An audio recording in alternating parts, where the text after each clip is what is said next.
ऐका ना, मुंगी पैठण नावाचं गाव आहे आणि या मुंगी पैठणमध्ये एकनाथ महाराजांचे पंजोबा भानुदास महाराज, या भानुदास महाराजांची रोज कीर्तनं चालू असायचे. त्या भानुदास महाराजांनी कीर्तनातून सांगावं, माझा विटेवरचा विठ्ठल फार दयाळू आहे, ज्याला हात नाहीत त्याला हात देतो, ज्याला पाय नाहीत त्याला पाय देतो. आणि हे ऐकलं कोणी माहिती आहे? ज्याला हातही नाही आणि ज्याला पायही नाही, त्या संतांचं नाव आहे संत कुर्मदास महाराज.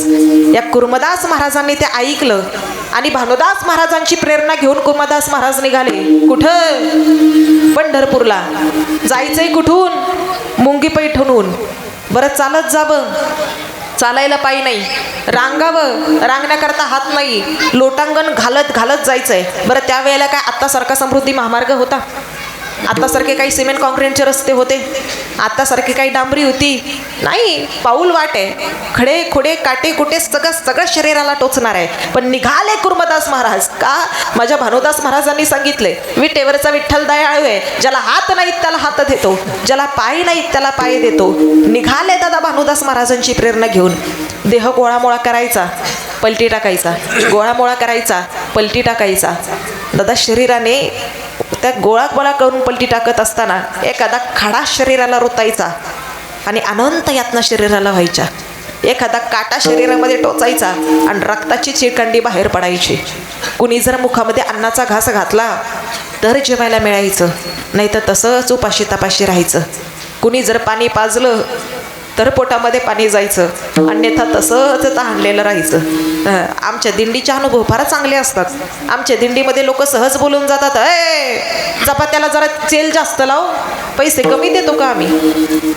आज चांगली भाजी करायला काय झालं होतं, बिशी कमी घेतो का आमच्याकडून? आपण किती सहज बोलून जातो ना.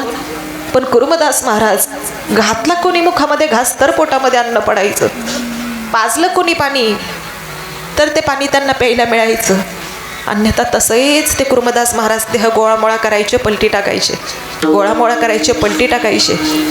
दादा एका ठिकाणी कुर्मदास महाराजांना असं वाटलं, आज जर माझी आई असती, आज जर माझा बाप असता, तर आज ही वेळ माझ्यावरती आली नसती.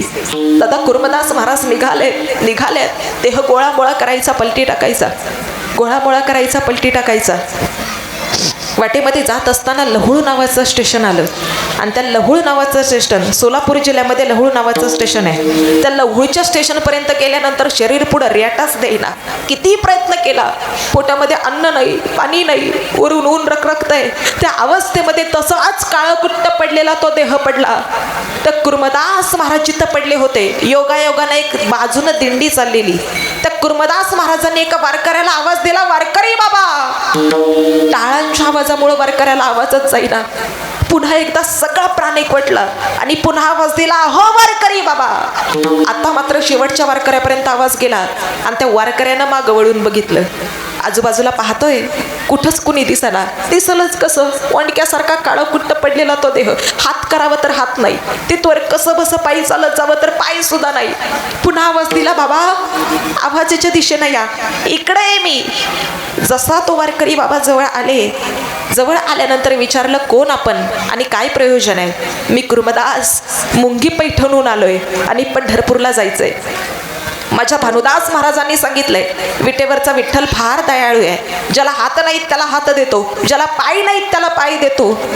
मी निघालोय त्याच्या दर्शनाकरता. पण काय सांगू बाबा, आता शरीर पुढं रेटाच देईना.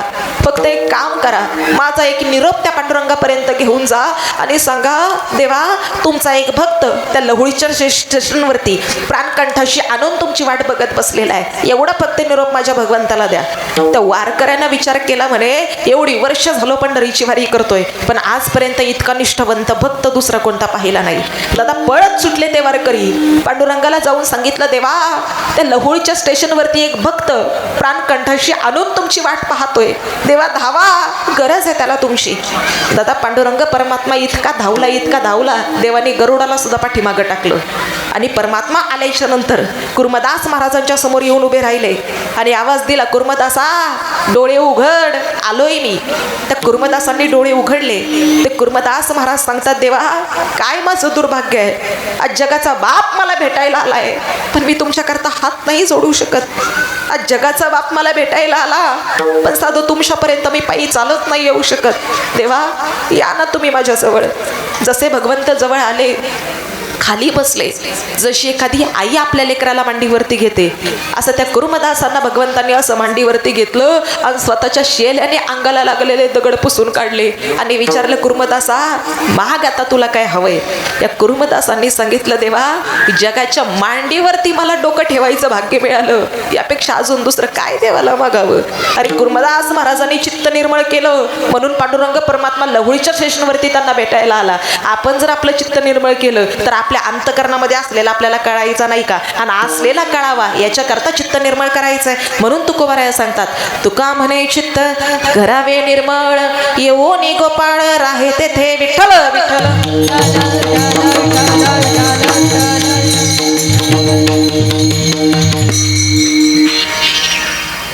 अल्पमतीप्रमाणे अभंग सोडवायचा प्रयत्न केलेला आहे.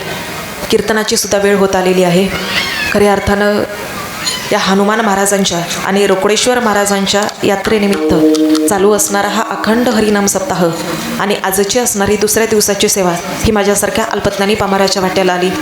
खरं तर ज्यांच्या माध्यमातून आज पहिल्यांदाच तुमच्या कोटावडे गावामध्ये यायचा योग आला, ते परमस्नेही परम आदरणीय तुमच्या गावामध्ये सामाजिक कार्यामध्ये आणि वारकरी संप्रदायामध्ये ज्यांचं मोलाचं योगदान आहे, असे परमस्नेही परमादरणीय रुपेश भाऊ भेगडे असतील आणि त्यांच्या अखंड सौभाग्यवती तुमच्या गोटावडे गावचं सरपंच पद ज्यांनी मागील वर्षामध्ये भूषवलं, त्या परमस्नेही परम आदरणीय पल्लवीताई रुपेश भाऊ भेगडे असतील.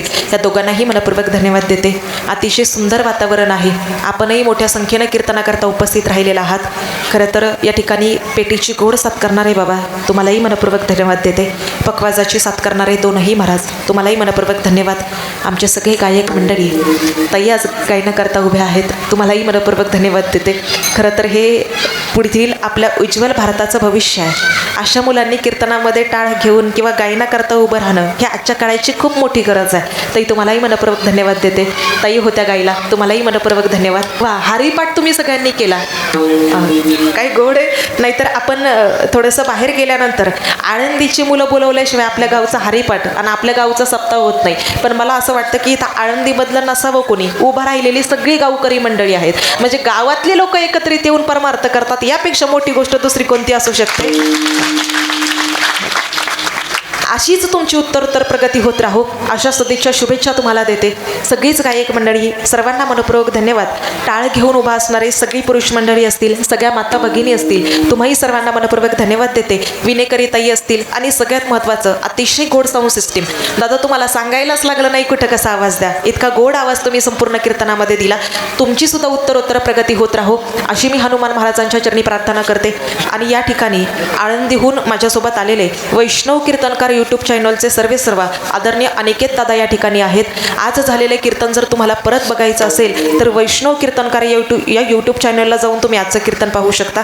दादांनाही मनपूर्वक धन्यवाद देते. माझ्यासोबत उपस्थित असणारे माझे पती शेलपिंपळगाव मोहितेवाडीचे उद्योजक गुरुदत्त लांडे वलपरचे सर्व आदरणीय स्वप्नील शेटपोतले यांनाही मनपूर्वक धन्यवाद देते.